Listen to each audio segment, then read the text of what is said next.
I wanted to go over briefly here how I have approached kind of a weekly schedule of using the student writing intensive and also the theme-based writing lessons.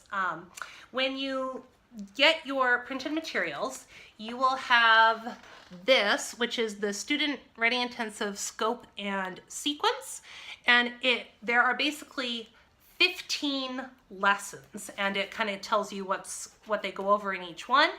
And so to me, this was the page that we worked off of. If you turn the page, you will see the SWI course schedule, and that looks a little scarier. They have, basically what they've done is they have broken it down over 23 weeks, which is perfectly fine. But because I did it with my daughter when she was 10 and a half, almost 11, we were able to go through it fairly quickly. She found it not super hard. And so I kind of preferred this where they break it down. Oh, sorry, not that one, not the course, this page, which is page 1, the scope and sequence page right there. That is the one that I found the most useful. On this page, you will see how they have got lots of extra supplemental articles and stuff that you can use to practice the skills. For us, that wasn't super necessary. We watched the DVD, we did whatever the paragraph was or story that she was working on, and we moved on to the next lesson. So I would say if you're using the program, just don't feel tied to use all the articles and all of this on page 3. You don't have to do it all. If your child is clipping along, just do that. So this is kind of how I structured our week, and it worked very well. On day 1, if we were watching a new DVD lesson, which we didn't always do a new lesson every week, sometimes we did, sometimes we didn't, but on day 1, if there was a new DVD, we would watch that, and we would read the new source text, whatever it was that week. So and if there was a DVD lesson, they often will read it as part of that. If we were just practicing a skill and hadn't moved on to a new lesson, then we would read the source text and we would make our keyword outline, which you will learn what that is. So, for example, if this is what we were on, we would read it and make our keyword outline. And then I think a big part of that is then, in order to see if the outline that you made works, then I would have her verbally retell what she had read using only the outline, not the text. And that worked really well. And then she'd kind of see, oh, I kind of missed a little bit of information maybe, or no, I really kind of did a good job of picking out the keywords that will help me rewrite it tomorrow. So that was our day 1. Day 2 was, especially in the beginning, is a super quick day, which is nice. We set this up for a 4-day week. So day 2 was super quick, good if we had something else going on that day. And basically what we would do is we would just plan for rewriting the paragraph. As you go through, they teach you dress-ups. So at the beginning, it's very short because you haven't learned them all yet. So we would plan, how to add in her who-which clause, maybe the ly adverb, and as you go further into the program, you learn more things, so the planning takes a little bit longer, but that worked well. So we kind of go over the keyword outline, make sure she had a good grasp on it, and then plan, okay, these are where we're going to put in the writing dress-ups. They provide you with checklists and what they're looking for. So when we're doing our planning, we would look at it and say, okay, so we need to have our who-which clause and our ly adverb. And if your child doesn't want to plan and they just want to do that on their own, no worries, that's perfectly fine. But my daughter felt more comfortable doing the planning ahead of time. You will see that by the end of the student writing intensive, I'm just going to open up this here, the binder, there is a lot more to plan for. So day 2 becomes even more important because you have more things so this is the checklist, and you can see there's a lot more things that they're supposed to have. And this particular checklist is for a three paragraph composition. And so you're supposed to have all these things in all 3 paragraphs. And so the planning on day 2, I think, is even more important.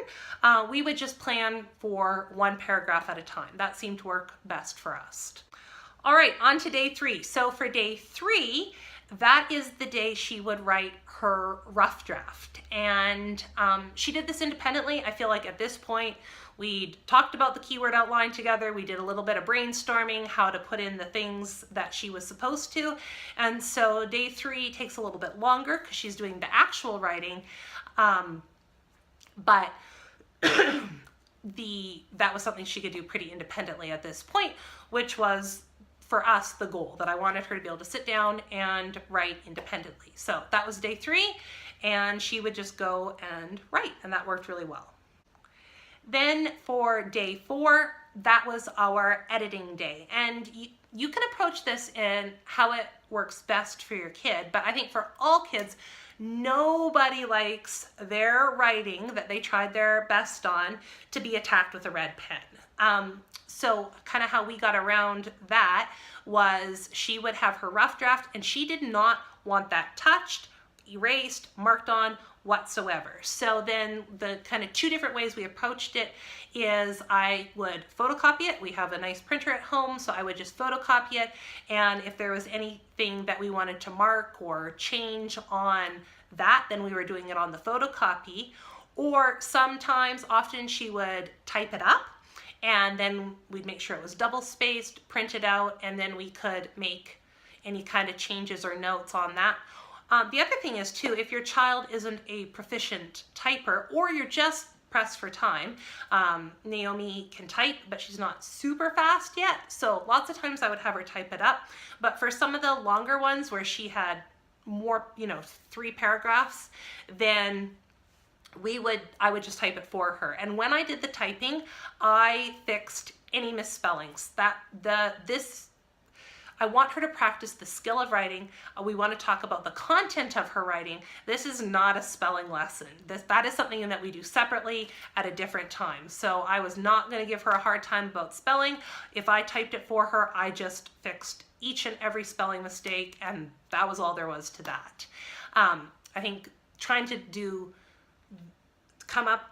to have them do good quality sentence with structure and style, and to hammer them about mechanics and spelling and grammar and punctuation, that's too much. So I would fix the spelling mistakes if I typed it, or she'd type it and I'd just go through and fix the spelling, whatever worked for us that day. And then we would go through it and talk about, do we need to add in, did you miss your ly word? Or maybe we could rephrase this sentence that was maybe not as clear as it could be. That was the type of editing we did. And, if she needed a comma or a capitalization, I'd just be like, oh, by the way, this would be a good place to throw in a comma. It's a natural pause. And that's about as far as we went into that. The 4-day structure worked really well when we were working with just 1 paragraph at a time, which is what you do in the beginning. And then we basically did the same thing when we were writing things with multiple paragraphs. You read the source text, make your outline on day 1. Day 2, we did our brainstorming. Day 3, she would write 1 paragraph and the rough draft. The only thing once we were doing multiple paragraphs is we didn't do any editing, so there was no day 4 until all 3 paragraphs were written. And that's just what worked for us. You could edit 1 paragraph at a time, but especially when it came to the story writing, it made sense to me to edit the story as a whole, because maybe there was a transition that needed work, and so that was why we did all 3 paragraphs at the end. So, day 3, she's writing her rough draft, then our next day would just be the next paragraph if you were doing 3 paragraphs, and sometimes we did it back to back, and sometimes we took a couple days off and then wrote the 2nd paragraph and then the 3rd. So you can just gauge your child. I wanted it to be a mostly enjoyable process, and so I just tried not to have her do too much at one time, but definitely not writing more than 1 paragraph a day. And then for those longer ones, we edited it all at one time. And that's kind of how we approached it. It worked well. She really, really liked knowing what was expected of her each day and what was her goal, and that there was an end in sight, because I think sometimes with language arts and writing, we're like, oh, if it goes well, we'll just kind of keep going. And if it doesn't go well, then we're going to stop. And so I think for her, it worked nicely, her knowing, okay, this is what I want to accomplish today, and there is an end in sight. So then she worked harder and more efficiently because she knew what she needed to do and how to get there. So hopefully that helps break it down a little bit for you and your kids.